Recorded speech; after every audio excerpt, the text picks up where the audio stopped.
Ticket কেনাটা আমার সার্থক হয়েছে, আজকে ম্যাচ দেখাটাও সার্থক হয়েছে। জীবনে এমন একটা ম্যাচ দেখতে পারবো এটা আশা করিনি। লিটন দাসের খেলাগুলো খুবই ভালো লেগেছে আমার। এই লিটন দাসকে চ্যাম্পিয়ন্স ট্রফির স্কোয়াড থেকে বাদ দেওয়া হয়েছে, এটা নিয়ে আসলে কি বলবেন?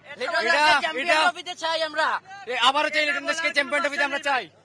এটা এখানে দুর্নীতি হয়েছে, এটাই বুঝেই যাচ্ছে।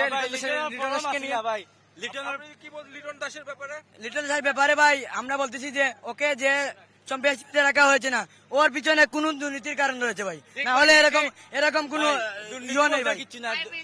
লিটনের বর্তমান ফরম আসিল না ভাই, আজ আইসে হুট করি তো আর ফরম আওয়া লাগবো ভাই।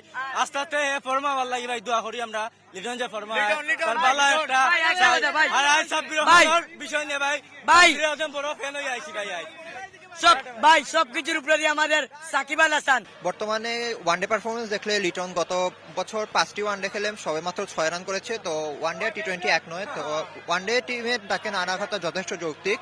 এবং সেখানে সৌম্য সরকার ভালো খেলছেন, তানজিদ তামিমও ফর্মে আছেন, শান্ত ইনজুরি থেকে ফিরেছেন। তো মনে হয় লিটনকে ওয়ানডেতে আপাতত ইনক্লুড না করাটাই বেটার। আজকের ম্যাচ দেখে নিশ্চয়ই পয়সা উসুল হয়েছে। জি আজকে হয়েছে।